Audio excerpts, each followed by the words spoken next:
여러분은 교회의 축복을 충만히 누리고 계십니까?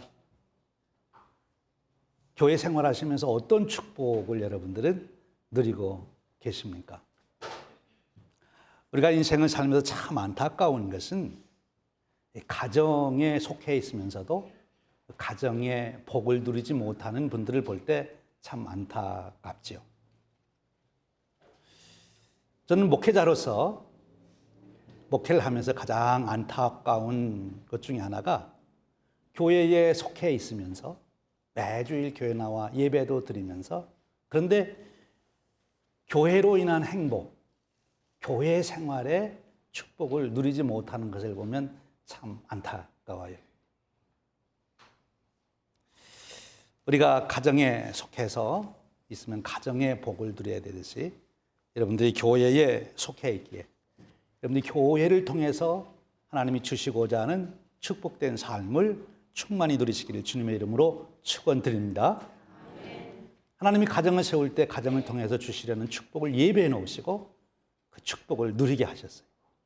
역시 교회도 하나님께서 특별하게 세우시면서 놀라운 축복을 교회에 두셨는데 바로 그 축복은 우리들이 누리도록 하신 거예요. 예수님이 이 땅에 오신 것은 우리를 생명을 얻게 하시려 구원받도록 하나님의 자녀되어 천국의 상속자가 되도록 우리의 신분을 바꿔주는 그 축복을 주시기 위해서 오셨어요. 그리고 그 일을 위해서 십자가에서 대속의 역사를 이루셨어요. 주님이 하신 또 하나 놀라운 일은 그렇게 구원받은 하나님의 자녀들, 그리스도의 몸에 지체된 우리 성도들이 온전한 성도의 축복을 누리도록 하시기 위해서 하신 놀라운 일이 있는데 그것이 성령님을 보내주신 것이고 성령님이 오셔서 하신 가장 귀중한 일이 무엇인가 하면 교회를 세우신 것입니다. 그래서 예수님의 약속대로 성령님이 오시게 되니까 바로 교회가 세워진 거예요. 바로 예수님은 교회를 세우면서 교회 비전을 가지고 계셨습니다. 음부의 권세가 이기지 못하는 공동체, 하나님의 백성들, 천국의 문을 열고 닫는 열쇠를 교회에게 주시면서 그 축복을 교회가 누리도록 한 거예요.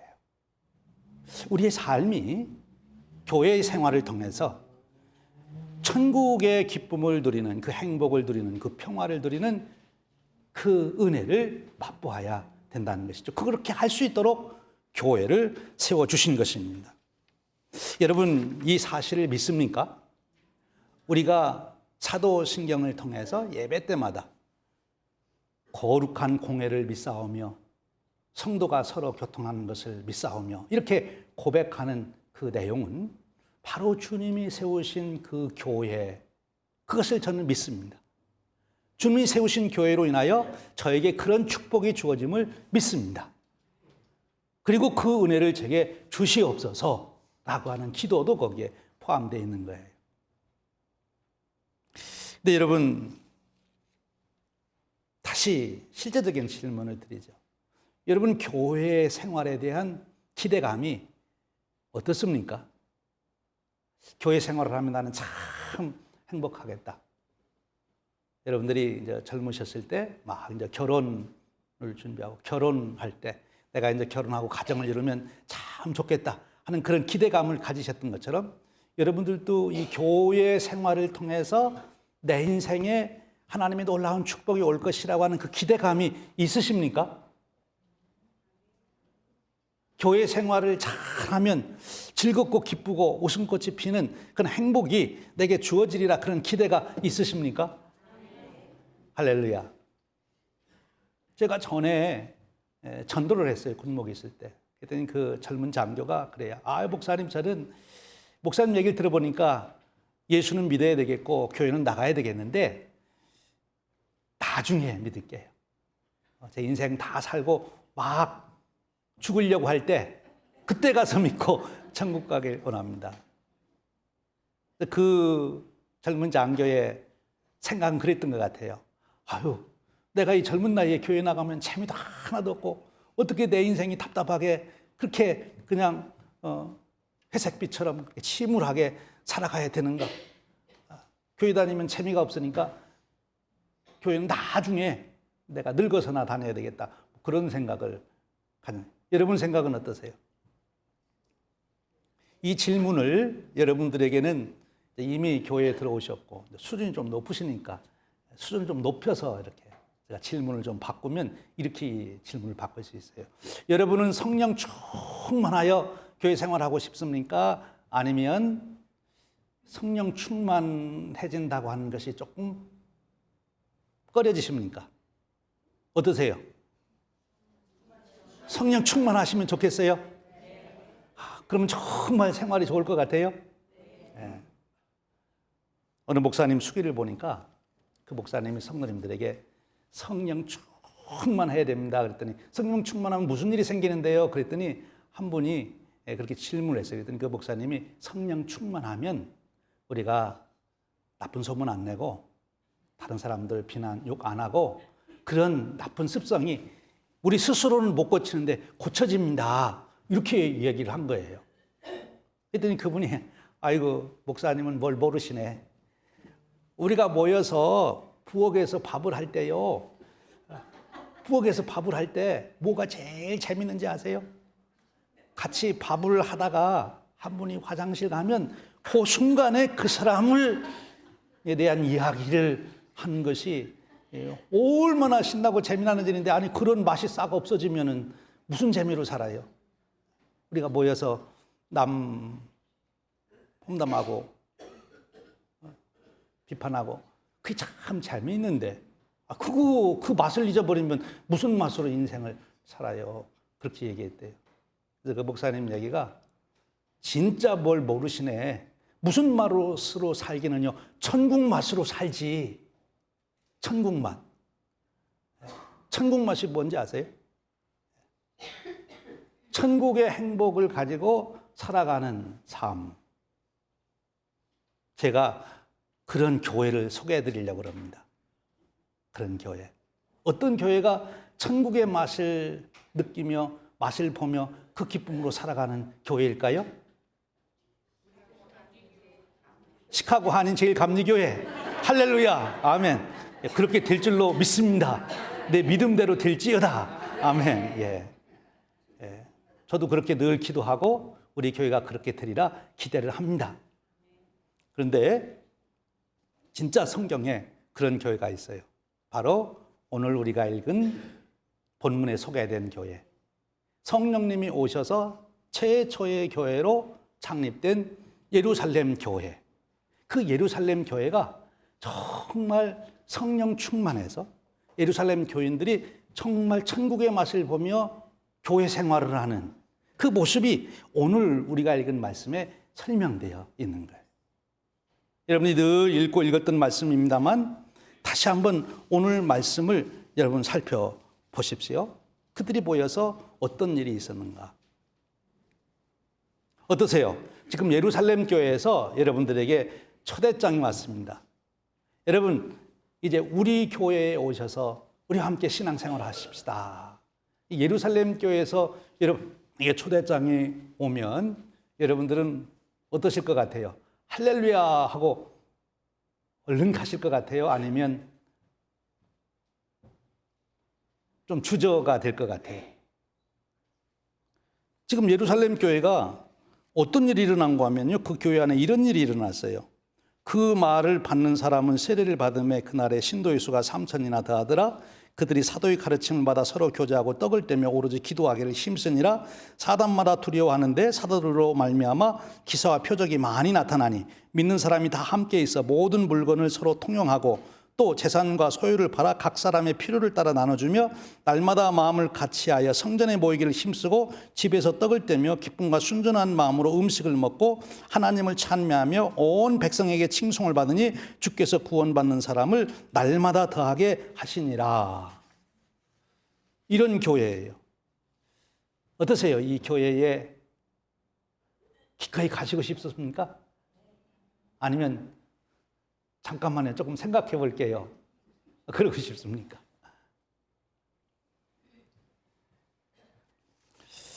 아마 할렐루야 하시고 가실 분도 계시고 정신 바짝 차리고 조금만요 하고 생각해 보고자 하신 분도 계실는지 모르겠습니다.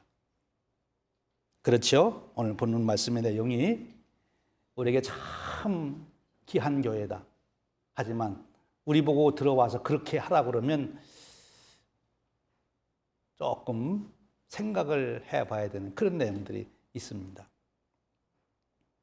오늘 그 예루살렘 교회를 우리가 그 모습을 나눠보면 크게 둘로 나눠지는데, 하나는 이런 말씀이에요. 사람들이 세례를 받았다, 신도의 수가 3,000이나 더했다, 사도의 가르침을 받았다, 기도에 힘썼다, 사람마다 경외감을 갖게 되었다, 사도들로 기사와 표적이 많이 나타났다, 성전에 모이기를 힘썼다, 하나님을 찬미했다. 이 말씀만 들으면 진짜 좋은 교회다. 나도 한번 그 교회 꼭 가고 싶다. 그런 마음이 드시죠. 그렇죠? 복음으로 인하여 일어난 놀라운 역사예요. 이것을 케르그마적 현상이 나타난 교회, 이렇게 말할 수 있어요. 성령님이 오셔서 복음을 듣는 중에, 복음을 듣고 예수를 믿고 예배하는 중에 놀라운 역사가 일어났어요. 아마 오늘 특별히 몸이 아프신 분들이 있다면 오늘 그 말씀 중에서도 사도들로 인하여 기사와 표적이 많이 나타났다, 병든 자들이 치유를 받는, 안진병인가 일어나는 이런 놀라운 일들이 많이 일어났어요. 얼마나 놀라운 축복입니까? 그런데 이 예루살렘 교회는 그런 부분만 있는 것이 아니지요. 이것이 교회의 가장 본질적이고 생명적인 거예요. 복음을 듣고 복음을 믿고 복음으로 인하여 일어나는 하나님의 놀라운 일들. 그래서 우리 마음에 경외감이 생기는 것. 인간의 감성 중에 가장 귀하고 축복된 감성은요, 경외감을 갖는 거예요. 단순히 즐겁고 쾌락적인 그런 감성이 아니라 인간을 인간되게 하는, 인간의 정말 심오한 삶의 축복은 경외감을 갖는 것입니다. 그런데 바로 하나님을 경험할 때 그런 경외감이 나오는 거예요. 이것이 우리 인간의 가장 좋은 감성이라 그래요. 그런데 이런 복음을 통해서 케르마적인 이런 교회의 모습을 경험할 뿐만 아니라 여기에 아주 중요한 것이 또 있습니다. 서로 교제하고 떡을 떼며 믿는 사람들이 다 함께 있어 모든 물건을 서로 통용하고 또 재산과 소유를 팔아 각 사람의 필요를 따라 나눠주며 날마다 마음을 같이하여 성전에 모이기를 힘썼다. 집에서 떡을 뗐다. 기쁨과 순전한 마음으로 음식을 먹었다. 이미 말씀드렸던 교회의 코이노니아적 모습을 보여주고 있는 거죠. 그런데 우리의 교회 생활에 실제적인 현실에 있어서의 행복, 축복은 케르그마적 생활로 인하여 있는 것도 기본이지만, 근본이지만, 이 코이노니아, 서로 교제하고 서로 교통하고 그래서 내가 경험하는 그 축복, 그 행복감, 그것이 현실적으로 교회 생활의 행복이 된다는 것입니다. 그러니까 지금 예루살렘 교회가 그것을 보여주고 있는 거예요. 여기 아주 중요한 단어가 나오고 있어요. 서로 교제했다. 여기 교제라는 말인데 이것이 계속 말씀드리는 코이노니아, 영어로는 communion, 우리말로는 교통 또는 교제 이렇게 번역하기도 합니다. 이 코이노니아라는 말은 그 당시에 여러 경우에 쓰여져 있는데 그 경우를 여러분들이 들어보시면 코이노니아가 이런 것이겠구나 하는 짐작을 할 수 있어요. 결혼이라고 하는 상황에서 코이노니아를 쓰고요. 동업할 때, 그리고 동창관계, 그리고 사회생활에서 오는 여러 모임들, 우리 한국의 여성분들이 특히 많이 했던 개 모임 같이 그런 사회적으로 많이 이렇게 서로 같은 취미나 목적으로 모이는 그런 모임들, 또 정당을 만들어서 정치하는 사람들이 그 정당 같은 정당원들끼리 나누는 그런 것들을 코이노니아 그렇게 표현도 했어요. 그런데 이 코이노니아라는 말이 교회 안에서 쓰여지게 될 때는 바로 그런 코이노니아의 개념을 더 뛰어넘는, 더 차원이 높은 그런 코이노니아를 말하고 있습니다. 여기는 본질적으로 우리 인간들만의 교제가 아닌 하나님이 함께 하시는 커뮤니언이라는 게 근본적으로 있고요. 또 우리 인간들의 교제도, 바로 성도들의 교제는 세상의 어떤 그룹 단체와도 다른 특별한 뜻이 있는 거예요. 무슨 말씀인가 하면 세상의 모든 소위 그룹들, 공동체들, 아주 우리 가정, 결혼해서 이루는 가정까지 생각하더라도 그것은 결국 언제까지인가 하면 시한적이에요. 우리가 이 땅에 생명이 있을 때까지. 죽으면 끝나는 거예요. 죽으면. 영원성이 없어요. 그런데 이 성도의 교제는 시간과 죽음을 넘어서는 영원성이 있는 교제다. 그리고 다른 모든 교제는 사람들끼리만 모이는 건데, 이 교제는 성령님 임하신, 하나님이 임하신, 주님이 함께 하시는 그런 교제, 이것이 성도들의 교제, 코이노니아다 하는 것입니다. 교회 생활의 근본적인 축복은 복음의 은혜를 나누는 예배나 말씀 가르침이나 말씀을 전하는 것이나 그런 것을 통해서 우리가 누리는 거예요. 하나님과의 관계에서 누리는 축복입니다. 그것이 가장 우선적이고 근본이에요. 근데 그것으로만 끝나서는 교회 생활의 행복을 온전하게 누릴 수가 없다는 거예요. 교회 생활의 행복은 그것을 기초로 해서 코이노니아적 삶을 살아야 된다. 성도의 교제가 이루어져야 된다 하는 것입니다. 그럼 이 성도의 교제가 그렇게 중요한데, 이 성도의 교제를 위해서 우리가 구체적으로 그럼 무엇을 해야 됩니까? 오늘 예루살렘 교회가 보여준 그 중에 한 가지를 여러분들하고 나누고 싶어요.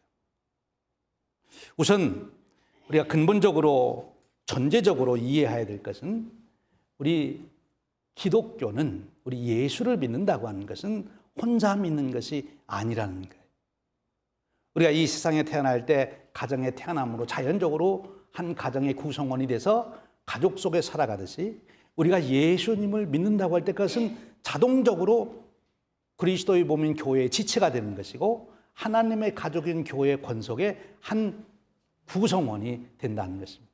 하나님의 자녀로서 다른 하나님의 자녀들과 함께 가족으로 살아가야 되는 것이고, 그리스도의 몸의 지체로서 다른 지체와 함께 연합해서 주님의 몸을 이루어야 되는 운명적인 그런 관계에 있다 하는 거예요. 그것을 먼저 우리가 인정해야 돼요.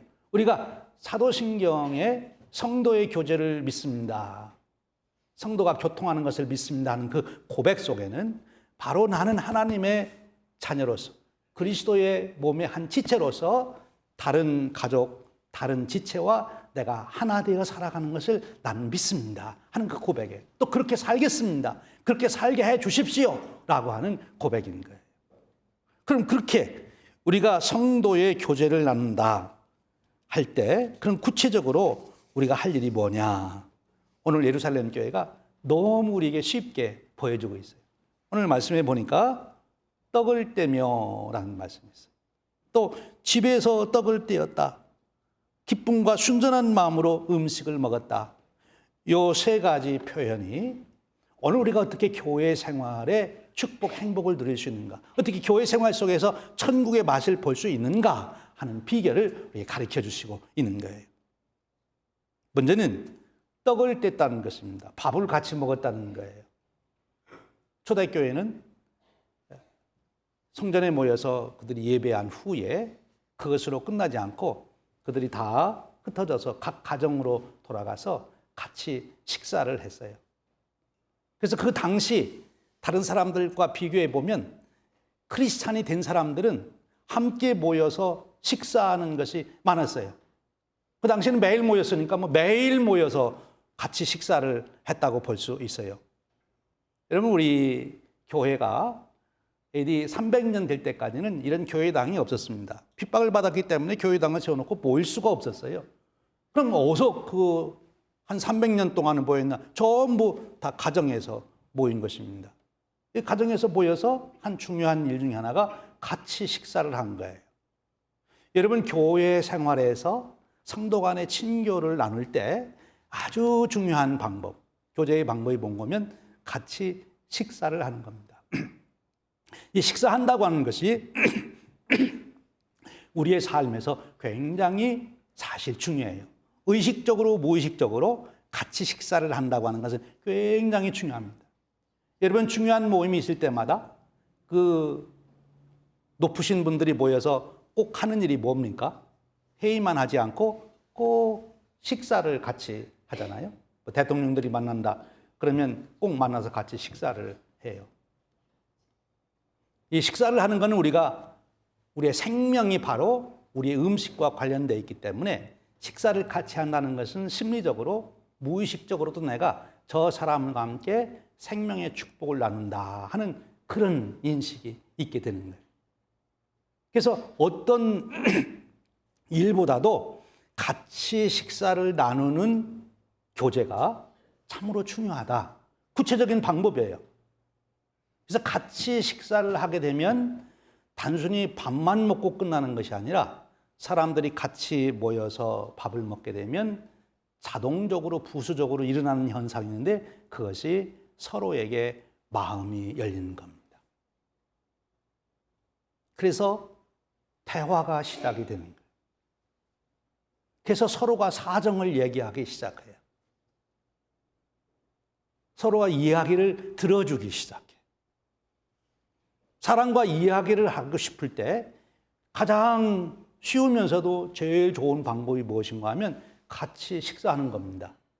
그러면 자동으로 연결이 돼요. 물론 아직 마음이 닫혀 있어서 식사는 하지만 거기까지 못 가는 경우도 있지만 그러나 마음을 여는데 함께 삶을 나누는 데 있어서 가장 좋은 방법 중에 하나가 식사를 같이 하는 거예요. 그래서 여러분, 실제로 우리 교회 생활에서 여러분들이 교회 생활에 기쁨, 행복을 누리시려면 성도님들과 교우들과 많이 식사를 하셔야 돼요. 자주 식사를 하셔야 돼요. 이것이 중요하다 하는 것입니다. 나는 평생 교회 생활에도 나하고 같이 밥 먹은 사람이 한 사람도 없다. 예배 잘 드리고 하나님으로부터 받는 위로와 축복은 있겠습니다만 그러나 성도의 교제를 통해서 주시는 그 하나님의 위로와 격려의 은혜는 받을 길이 없어요. 여러분, 내가 한 번도 밥도 먹지 않은 분을 통해서 내가 참 위로받았습니다. 내가 이런 어려움이 있었는데 그분 만나서 그분으로 통해서 참 위로를 받았습니다. 그런 경우가 있으세요? 한 번도 내가 그분하고는 식사를 하지 않았는데. 여러분, 저희 교회가 이제 새롭게 교회를 설립하고 시작하면서 교회당을 빌릴 때 아주 중요하게 여겼던 것 중에 하나가 예배를 11시 때에 드릴 수 있는 예배당이 있어야 됩니다. 그리고 또 하나가 뭐였는가 하면 꼭 부엌을 사용하고 예배 후에 식사할 수 있는 교회당을 찾아야 됩니다. 아주 강조를 했어요. 여러분 한번 생각해 보세요. 우리 교회가 오늘 이렇게 예배 드리고 예배 은혜롭게 잘 드렸어요. 찬양이 은혜 받고 또 말씀 들으면서도 은혜 받고 서로 바라보면서 은혜를 받았어요. 근데 예배 끝난 다음에 빨리 집에 가세요 하고 다 여러분 집으로 가시면 집에 가시면서 어떠시겠어요? 참 좋다, 행복하다 그러시겠어요?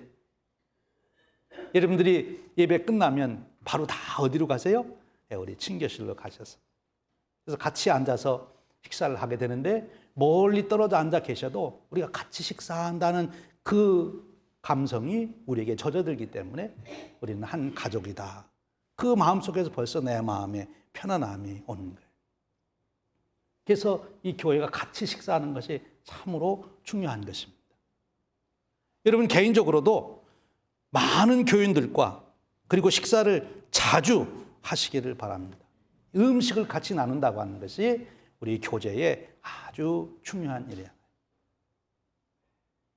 그리고 음식을 나누는데 오늘 여기서 보니까 집에서 떡을 떼었다.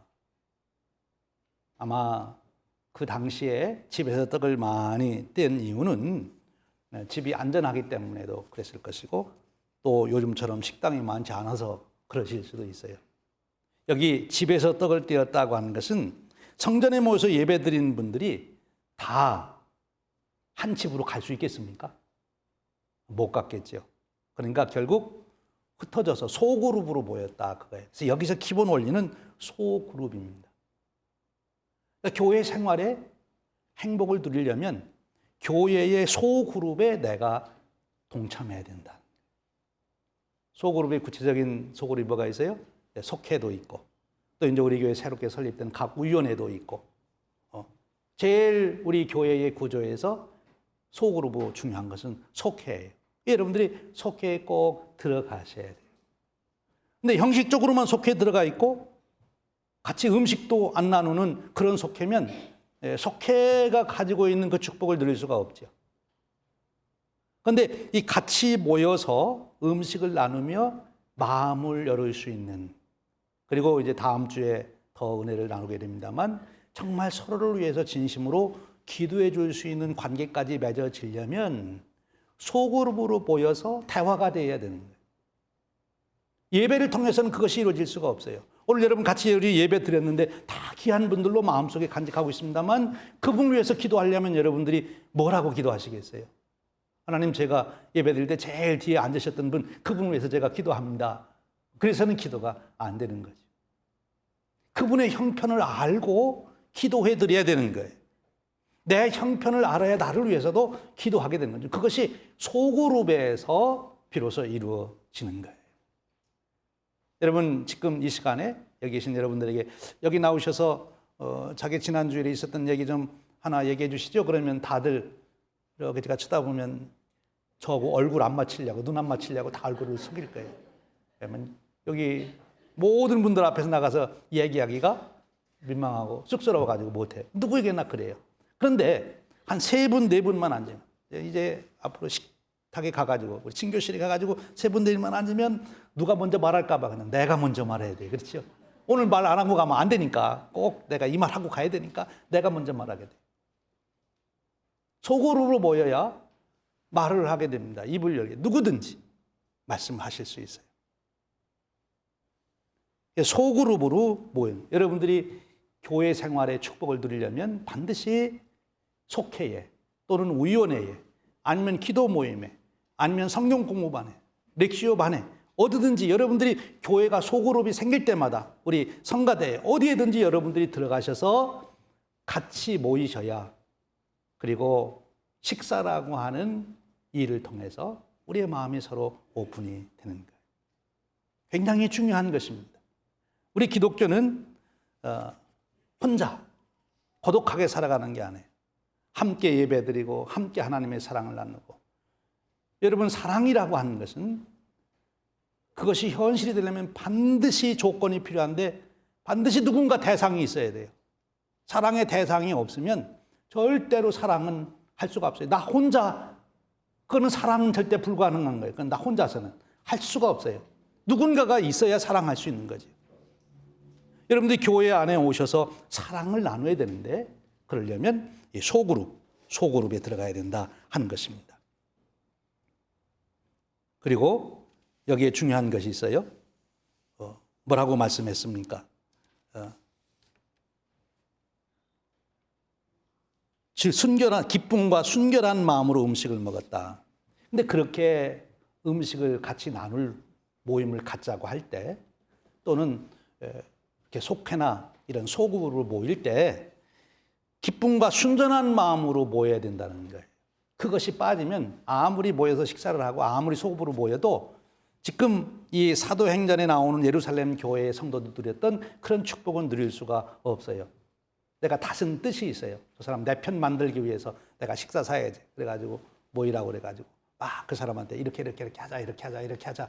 누구 왕따 시키자. 이렇게 이제 그런 목적으로 모이면 안 되는 거죠. 여기 기쁨과 순전한 마음으로 모여야 된다 그랬어요. 이것이 참 중요한 거예요. 아무리 모여서 식사를 하고 아무리 속으로 모여도 기쁨과 순전한 마음으로 모이는 것이 아니면, 그러면 거기에서는 교회 생활로 인하여 주는 축복을 나눌 수가 없다는 것입니다. 이 기쁨과 순전한 마음으로 모였다는 것은 뭐예요? 거기 모인 사람 외에 그 순간만이라도 다른 것은 관심이 없어요. 그 모인 사람이 최고예요. 그 사람 얘기를 들어주고 싶고 그 사람을 위해서 기도하고 싶고 그 사람한테 관심을 갖고 다른 목적이 있는 것이 아니라 지금 모인 그 사람에게 위로와 격려를 하고자 하는 마음으로 그 식사를 하고 그 소그룹으로 모이는 거예요. 그럴 때 그것이 순전한 마음, 기쁜 마음으로 소그룹을 하게 돼요. 그때 천국의 기쁨을 누린다 하는 것입니다. 여러분, 이렇게 좋은 교제를 나누는데 이 교제가 계속되지 못하고 중단이 되게 됩니다. 왜 중단이 될까요? 중단이 되는 이유가 세 가지가 있습니다. 오늘 말씀에 보면 여기 떡을 떼며 그랬는데, 그리고 그 앞에 교제라는 말이 나오는데, 교제 앞에 나오는 말이 뭔가면 서로 교제하고요. 이 서로라는 겁니다. 그러니까 이 그룹으로 모이는 것은 서로가 해야지 혼자서만 해가지고는 안 되는 거예요. 그러니까 여러분들이 그룹을 해서 앞으로 밥은 내가 다 살 테니까 다른 사람 절대 밥 살 생각도 하지 말고 모이기만 하면 돼. 그래서는 안 되는 거예요. 함께 서로 해야 돼. 내가 10번 사면 한 번이라도 사야지. 내가 커피 10번 샀는데 저 사람은 한 번도 안 사. 그러면 11번째 가서 그만두는 거예요. 내가 10번 사면 한 번은 사야지. 그리고 내가 밥을 샀으면 나는 커피라도 산다고 해야지. 그렇잖아요. 그래야 그 모임이 자기 형편대로 서로가 돼야 되지. 절대로 혼자만 해서는 안 되는 거예요. 혼자만 하면 한 사람 자랑은 알 수 있지만 혼자만 해서는 안 되는 거예요. 여기 보면 서로 해야 된다 하는 것입니다. 여러분들이 교회 생활의 축복을 누리려면 누군가 여러분들에게 식사를 3번 사시거든 한 번이라도 사셔야 되고, 밥을 사시거든 나는 커피라도 사셔야 되고, 그래야 이 성도의 교제가 계속 되어져 갈 수 있는 거예요. 서로가 참 중요한 것입니다. 그리고 이 소그룹으로 모이는 걸 하셔야 돼요. 지난번에 우리 시온성가대가 우리 남영훈 원사님, 남경숙 권사님 가정에서 모였는데요. 제가 가봤더니요, 그 모습을 보면서 초대교회가 이랬겠다 하는 생각이 들더라고요. 얼마나 우리 시온성가대 좋았죠? 또 가고 싶죠? 예. 남 권사님 또 가능하십니까? 예. 두 분은 굉장히 힘드셨겠습니다만 가신 분들은 너무너무 좋아하시더라고요. 소그룹으로 모이니까 뭐 안 하던 얘기, 뭐 옛날 얘기, 뭐 생전 처음 듣는 얘기, 뭐 그냥 다 거기서 나오시더라고요. 얼마나 좋아요. 그러니까 기도 제목이 생기는 거예요. 서로 해야 돼요. 그리고 더 중요한 게 있어요.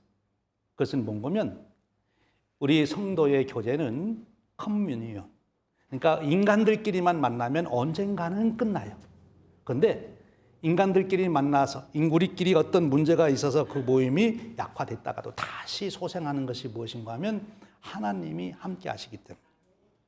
그래서 근본적으로 우리의 모임은 하나님의 은혜 가운데 이루어지는, 그러니까 내가 계속해서 하나님의 은혜로 새로워지지 아니하면 이 모임을 계속 이끌어갈 수가 없는 거예요.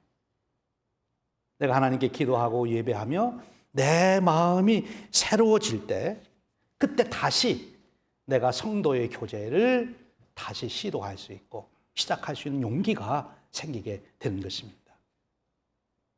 이것이 아주 중요한 거죠.